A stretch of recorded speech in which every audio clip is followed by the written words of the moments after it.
प्रिय विद्यार्थियों, पिछली कक्षाओं में हमने तुर्कों के भारत पर आक्रमण और तराइन के प्रथम और द्वितीय युद्ध के बारे में पढ़ा था। और हमने देखा था कि तराइन के द्वितीय युद्ध में विजय के बाद मोहम्मद गौरी ने दिल्ली और अजमेर पर अपनी सत्ता स्थापित कर ली। और आज हम बात करेंगे तराइन के द्वितीय युद्ध के बाद की स्थिति में, जब गंगा के मैदानी क्षेत्रों, बिहार और बंगाल में तुर्कों की विजय हुई और इन क्षेत्रों पर भी तुर्कों का अधिकार हो गया।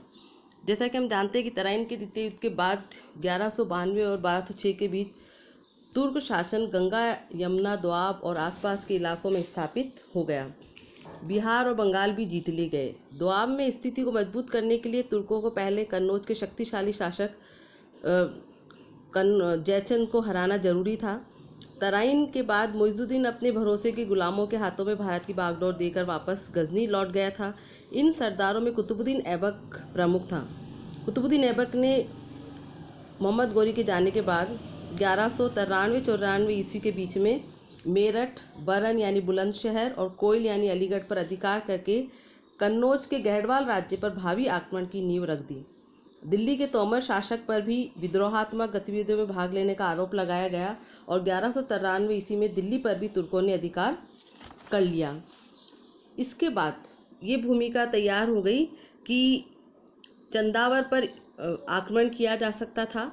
और इस समय जो कन्नौज का शासक था जयचंद, वह एक शक्तिशाली राज्य का स्वामी था।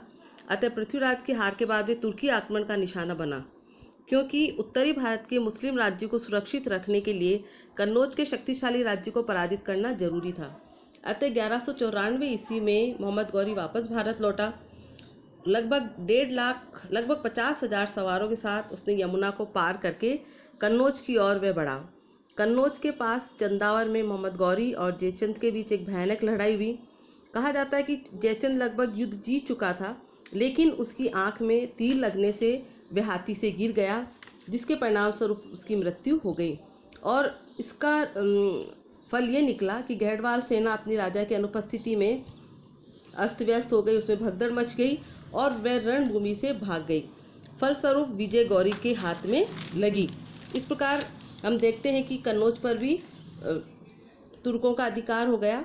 चंदावर की विजय के फलस्वरूप तुर्कों ने बिहार की सीमा तक फैले हुए एक विशाल भूभाग पर अपना वर्चस्व स्थापित कर लिया। प्रोफेसर एस आर शर्मा कहते हैं कि चंदावर के युद्ध में जयचंद के पतन ने मोहम्मद गौरी को भारतवर्ष की राजनीतिक और धार्मिक राजधानियों कन्नौज और बनारस का स्वामी बना दिया। इस प्रकार तराइन और चंदावर की लड़ाइयों ने उत्तर भारत में तुर्क राज्य की बुनियाद रखी, लेकिन इस प्रकार प्राप्त विजय को स्थायी बनाने का काम बहुत मुश्किल साबित हुआ और उसने तुर्कों को लगभग 50 वर्षों तक उलझाए रखा। चंदावर में कन्नौज की विजय के बाद बयाना और ग्वालियर पर अधिकार किया गया। 1195 ईस्वी में मोहम्मद गौरी पुणे भारत आया। उसने दिल्ली के दक्षिण स्थित क्षेत्र की रक्षा के लिए बयाना और ग्वालियर के विरुद्ध अभियान किए, क्योंकि जब तक दिल्ली के आसपास क्षेत्र सुरक्षित नहीं हो सकते थे, जब तक इन क्षेत्रों को जीता नहीं जाता। पहले उसने भट्टी राजपूत कुमारपाल द्वारा शासित बयाना पर आक्रमण किया। कुमारपाल ने थनगिरी के दुर्ग से तुर्क आक्रमण का सामना किया, लेकिन अंततः उसे आत्मसमर्पण करना पड़ा।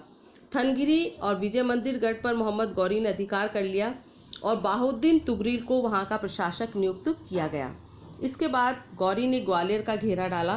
ग्वालियर के किले की दुर्भेद्यता के कारण किले पर आसानी से अधिकार करना संभव नहीं था। अतः यहाँ के परिहार वंशीय शासक सुलक्षण पाल ने जब संधि का प्रस्ताव रखा तो गौरी ने उसे स्वीकार कर लिया और किला सुलक्षण पाल के पास ही रहने दिया। आगे चलकर विपरीत परिस्थितियों में विवश होकर 1196 ईस्वी में सुलक्षण पाल ने किला तुर्कों को सौंप दिया। कुछ समय बाद ऐबक ने चंदेल शासकों से कालिंजर, महोबा और खजुराहो को छीन लिया। दोआब में अपना मजबूत आधार बनाकर तुर्कों ने पड़ोसी क्षेत्रों पर अनेक धावे बोले। ऐबक ने 1197 ईस्वी में गुजरात के शासक भीमदेव तृतीय, जिसने 20 वर्ष पहले गौरी को हराया था, को भी पराजित कर दिया। युद्ध में कई राजपूत सैनिक मारे गए। भीमदेव जंगलों में पलायन कर गया। तुर्कों ने उसकी राजधानी अनहिलवाड़ा में भयंकर लूटपाट की।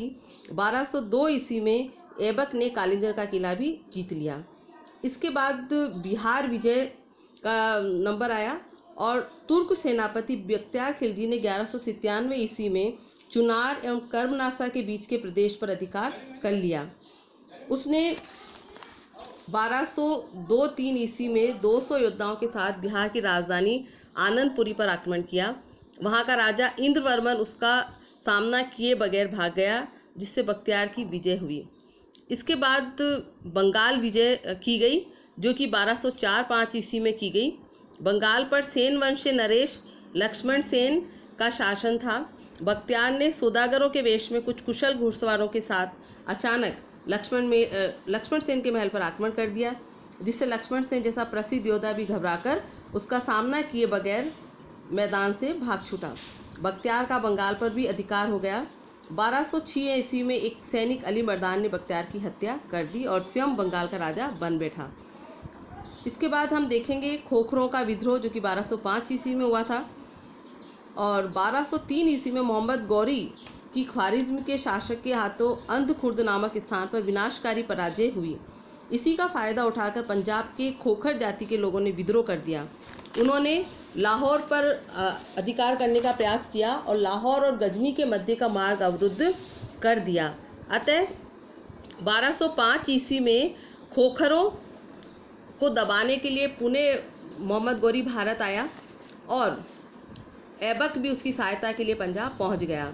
दोनों की संयुक्त सेना ने असंगठित खोखरों का बुरी तरह दमन किया। हजारों खोखर मारे गए और सैकड़ों बंदी बना लिए गए। खोखरों के दमन के पश्चात वह लाहौर पहुंचा और पंजाब की शासन व्यवस्था को चुस्त दुरुस्त बनाया। 1206 ईस्वी में गौरी की मृत्यु हुई, क्योंकि गजनी जब वह वापस लौट रहा था तो 15 मार्च 1206 ईस्वी को सिंधु नदी के तट पर दम्यक नामक स्थान पर सांध्यकालीन नमाज के समय कुछ विद्रोही खोखरों ने अचानक शिविर में घुसकर उसकी हत्या कर दी। उसके शव को गजनी ले जाकर दफना दिया गया। प्रतिकूल परिस्थितियों में ऐबक ने मोहम्मद गौरी के भारतीय राज्य की सुरक्षा की और गुलाम वंश की नींव डाली। इसके बाद हम देखते हैं मोहम्मद गौरी का चरित्र और मूल्यांकन क्या रहा। तो मोहम्मद गौरी ने भारत में मुस्लिम राज्य की नींव डाली। वह एक मेहनती और दृढ़ संकल्प वाला व्यक्ति था।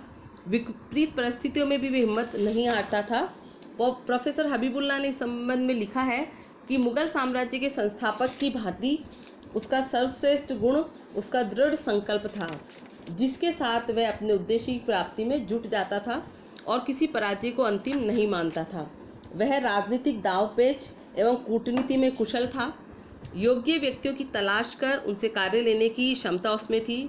व्यक्तियों की योग्यता को वह बहुत अच्छा पारखी था और इसीलिए कुतुबुद्दीन ऐबक, यलदौज और तुगरिल जैसे व्यक्तियों की सहायता उसे मिली और मोहम्मद गौरी के अभियानों को सफल बनाने में इन्होंने महत्वपूर्ण भूमिका निभाई।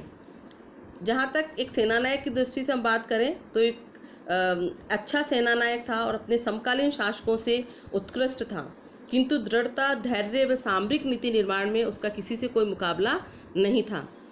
हम देखते हैं कि 3 भयावह पराजयों का उसको सामना करना पड़ा, जिसमें अंधकुंद, नहरवाला व तराइन के प्रथम युद्ध की पराजय शामिल है।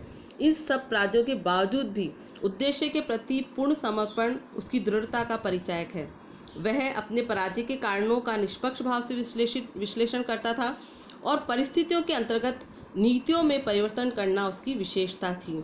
जैसा कि हम देखते हैं कि प्रथम तराइन के युद्ध में पराजित होने के बाद 1 साल उसने लगातार तैयारियां की और अपनी कमियों को दुरुस्त किया और 1 साल बाद ही जो है उसने तराइन के द्वितीय युद्ध में पृथ्वीराज चौहानों को पराजित करने में सफलता हासिल कर ली। मोहम्मद गौरी ऐबक की सहायता से भारत में तुर्की राज्य स्थापित करने में सफल हुआ। डॉक्टर ईश्वरी प्रसाद कहते हैं कि मोहम्मद गौरी का भारत संबंधी कार्य बड़ा ठोस था। तो इस प्रकार हम देखते हैं कि तुर्की साम्राज्य की सफलता का श्रेय मोहम्मद गौरी की योग्यता को जाता है।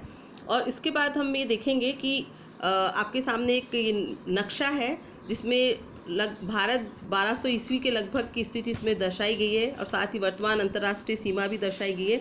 इसमें हम देखते हैं प्रमुख राज्य हैं जिसमें गजनी, मुल्तान, लाहौर, श्रीनगर, तराइन का मैदान दिखाई दे रहा है। चौहान राज्य, गहडवाल राज्य, कान्यकुब्ज, शाकंभरी, अजयमेरू, अनहिल पट्टिका, चालुक्य राज्य, ये सब चीज़ें हम देख रहे हैं राज्य। और सेन राज्य बंगाल में, कालिंजर, ये सारे क्षेत्र वही क्षेत्र है जिनको तुर्की शासकों ने जीता और इन उत्तरी भारत में अपने विशाल साम्राज्य का निर्माण किया और आगामी मुगल साम्राज्य की नींव भी उन्होंने रखी। इस प्रकार हम देखते हैं कि मोहम्मद गौरी ने भारत में एक विशाल साम्राज्य स्थापित किया और उसमें उसके सहयोगियों ने काफ़ी महत्वपूर्ण योगदान दिया। आशा है आप इस व्याख्यान से लाभान्वित होंगे। धन्यवाद।